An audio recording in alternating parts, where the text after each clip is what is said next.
E aí, pessoal, tudo beleza? Fiquei devendo, principalmente exercícios, né? Dessa aula 22, lá do Drummond 3, que é uma aula de sistemas isolados. A gente falou de sistema isolado, porque a gente discutiu a aula 23, que é uma aula de colisões, né? Toda colisão é um sistema isolado. Mas eu queria fazer as questões dessa, para isso eu vou recordar rapidinho com vocês aqui algumas coisas. O que é um sistema isolado? É aquele em que a resultante externa ao sistema é zero. Ou seja, somente os corpos que estão no sistema vão interagir realizando o trabalho. Realizando o trabalho não, trocando forças entre si, desculpa. Estava gravando uma aula de trabalho, agora já vai trocando uma coisa pela outra. Se você lembrar, o impulso da força resultante, eu posso falar que é a resultante, se eu estiver calculando o impulso dessa resultante externa, então, né? Então, o impulso da resultante externa vezes o tempo de ação dessa força, né? O tempo em que ela vai estar atuando. Claro, se a nossa resultante externa é zero e ela vai multiplicar o nosso tempo, qualquer coisa vezes zero vai dar zero. Ó, o impulso da resultante vai ser zero vezes ΔT. Então, a gente vai ter o impulso da resultante externa sendo nulo. Só o que isso interfere para nós? A gente tem o famoso teorema do impulso, que ele fala assim, ó, o impulso de uma força resultante é a variação da quantidade de movimento. Então, é a quantidade de movimento final menos a quantidade de movimento inicial. Porém, a gente falou que a resultante externa é zero. Então, o impulso externo ao sistema é nulo. Então, quando a gente considera o sistema, o impulso aqui é zero. Zero vai ser igual a QF menos QI. Se eu subtraio dois valores, duas grandezas, mesmo que sejam vetoriais, e a resposta delas é nula, dá zero, é porque necessariamente essas grandezas têm que ser iguais. Então, a gente fala que a quantidade de movimento final vai ser igual à quantidade de movimento inicial, tá? Essa situação, ela, de sistema isolado, né, ela é da interação, de troca de forças entre dois objetos.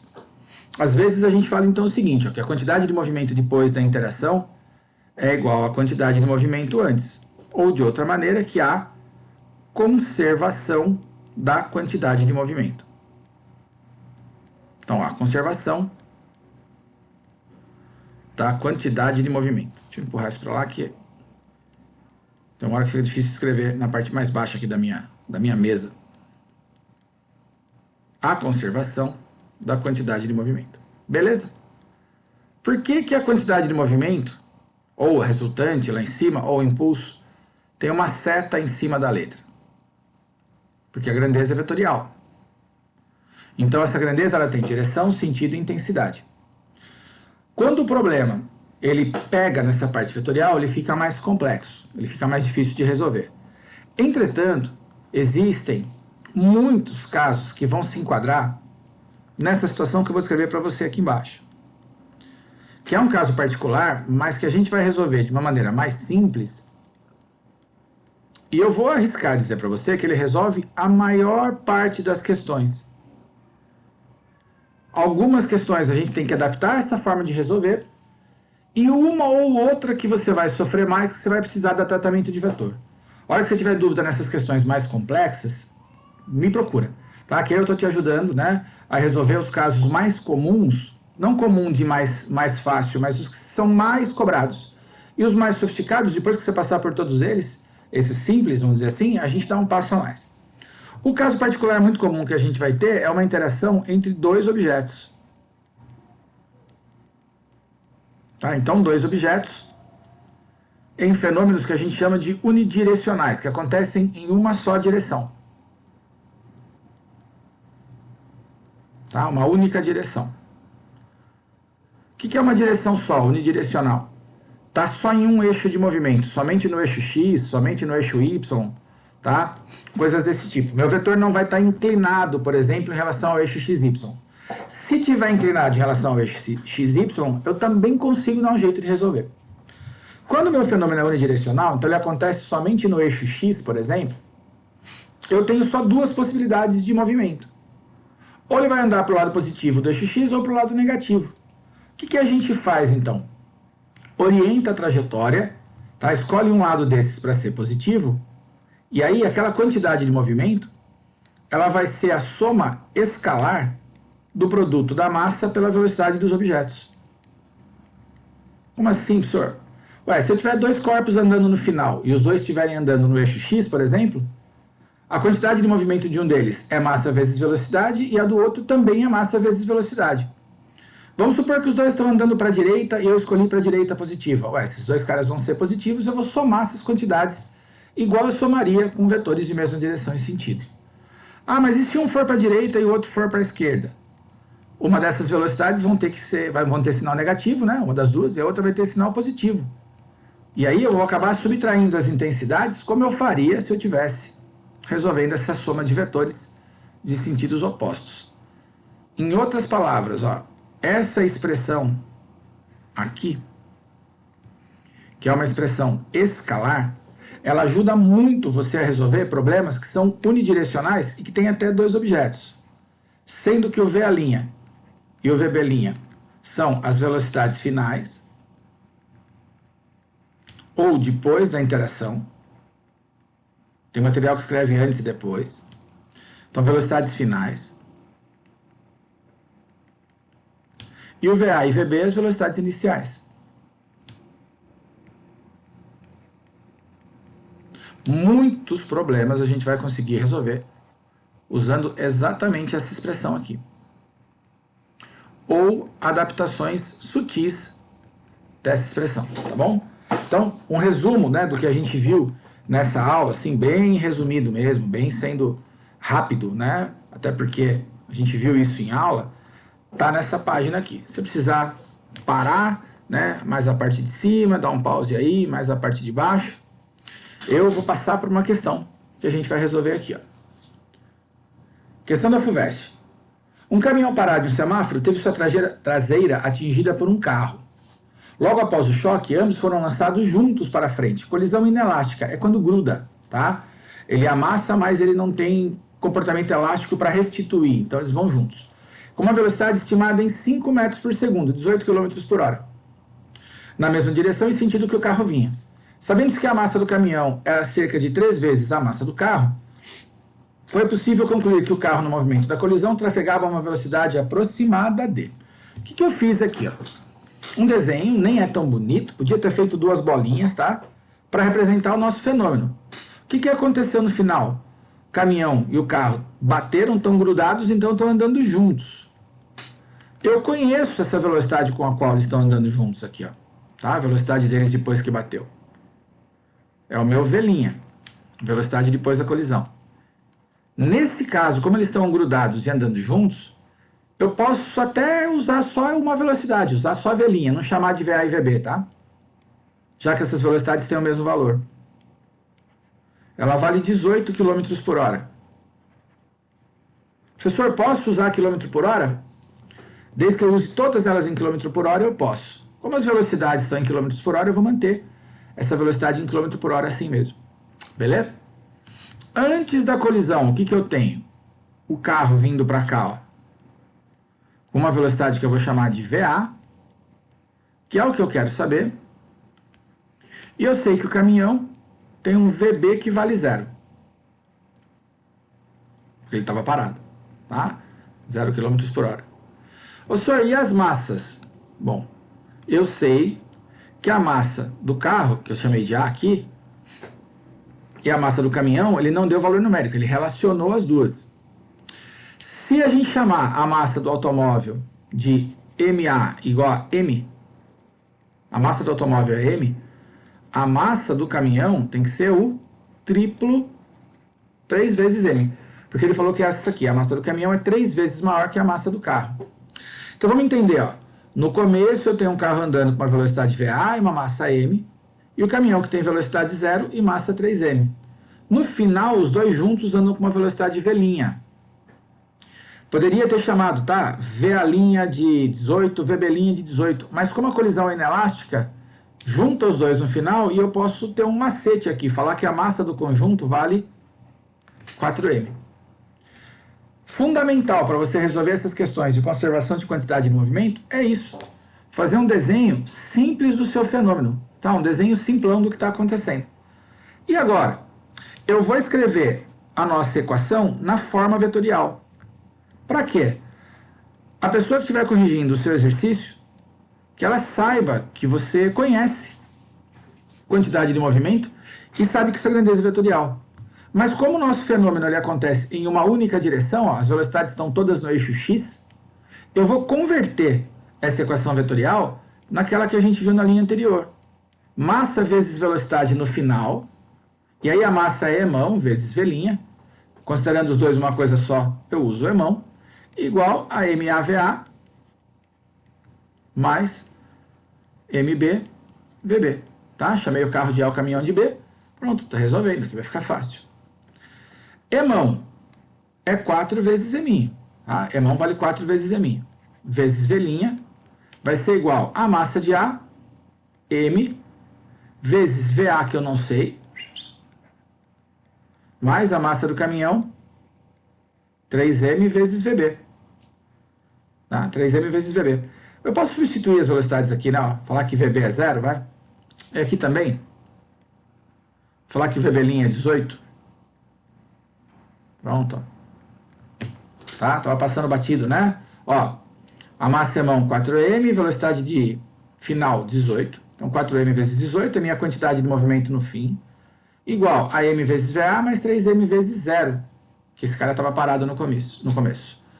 Qualquer coisa vezes 0 dá 0. Então este termo aqui literalmente vai sumir. Dá 0. O que sobrou? 4m vezes 18 igual a m vezes VA. Sora, a gente não sabe quanto valem as velocidades. Quanto valem as massas. É verdade, mas eu posso cortar. Ó. É a mesma massa que eu tenho dos dois lados. Né? A massa do caminhão estava expressa em função da massa do carro e a massa do conjunto também. Então ficou 4 vezes 18 igual a VA. 4 vezes 18, 72. 72 é igual a VA. Então a velocidade de A vai dar 72 km por hora.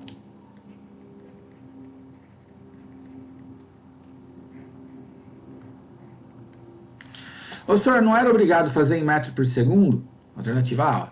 Não, você não é obrigado a fazer em metro por segundo nesta situação. Quando eu estou igualando grandezas, né, produto de massa vezes velocidade dos dois lados, desde que eu tenha a mesma unidade do lado esquerdo e do lado direito, já tá bom. Tá? Então eu tenho km por hora de um lado e do outro. Caso você quisesse usar os 5 metros por segundo, você ia descobrir que a velocidade do ar antes da colisão seria 20. As respostas estão em km por hora. Aí você pega o 20 e multiplica por 3,6.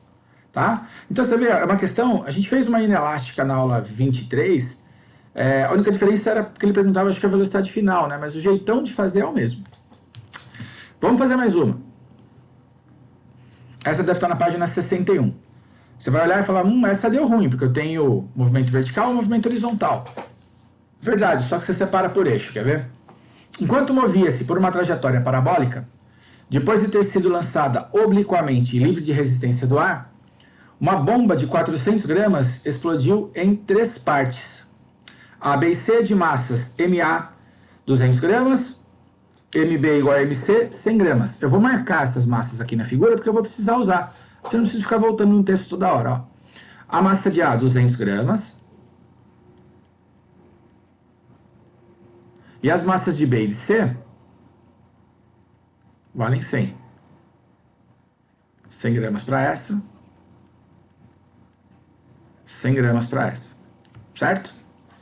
Analisando a figura, é correto afirmar que a bomba, imediatamente antes de explodir, tinha velocidade de módulo igual a... Bom, a gente tem um problema aqui. Que problema? Descobrir quanto que vale essa velocidade antes da colisão. E aí eu tenho x e y ao mesmo tempo. Ó. Como é que a gente pode pensar em resolver esse problema? Separa por eixo de movimento. Ó. Então vou falar para você assim, ó, no eixo y. Tá? No eixo y. O que é o eixo y? É o eixo da vertical. Eu vou falar para você que a quantidade de movimento inicial em y tem que ser igual à quantidade de movimento final em y. Tanto faz quem eu ponho primeiro, né? Se é o inicial ou se é o final. Você tem que fazer a igualdade por eixo. Então, a quantidade de movimento inicial no eixo y é igual à quantidade de movimento final no eixo y. Quantos objetos eu tenho no eixo y no final aqui? 2.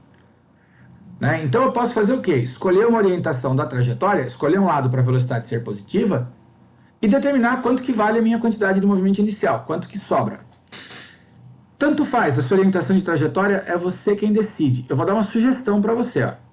Eu vou escolher no eixo Y, velocidade para cima como positiva, tá bom? Então a velocidade para cima vai ser mais. Por quê? Porque eu quis. Você podia fazer ao contrário e chegar na mesma conclusão. Então eu teria a seguinte situação, ó. QI vai ser MA vezes VA mais MB vezes VB.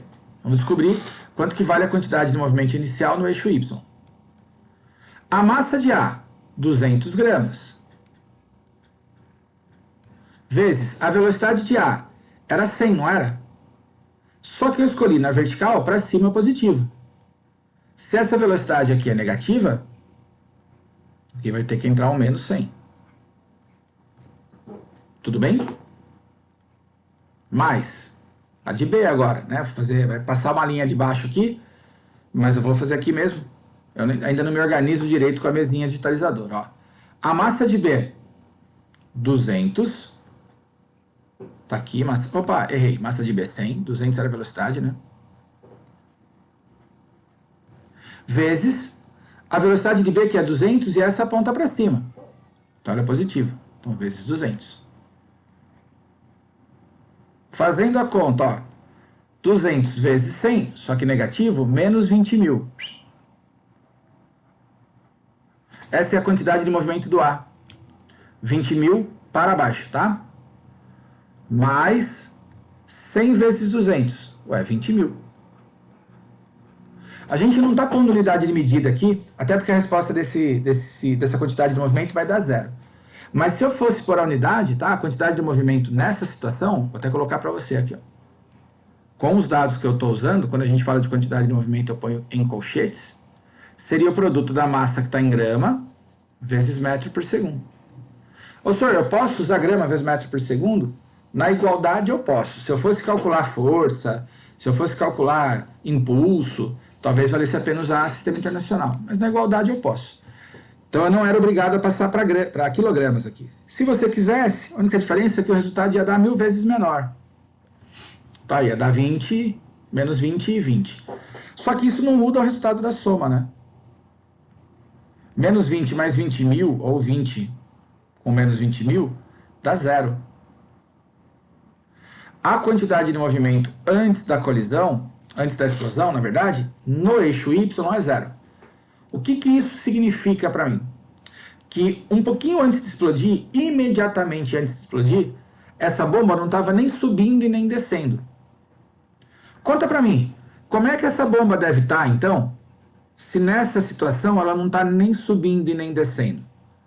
Se a gente for lembrar do movimento de parábola que você vai ter quando você tem um lançamento de um projétil, a velocidade desse projétil é zero quando ele passa pelo ponto mais alto da nossa parábola. Para a quantidade de movimento ser zero, a velocidade y antes da colisão tinha que ser zero. Então eu tenho certeza que a gente está falando desse objeto passando pelo vértice da parábola, tá? Pelo ponto de altura máxima. Tudo bem?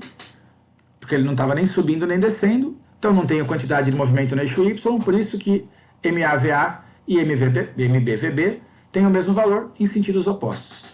Ah, senhor, então se eles têm o mesmo valor, esse cara está parado lá? Não está, porque é um arco de parábola. Lembra?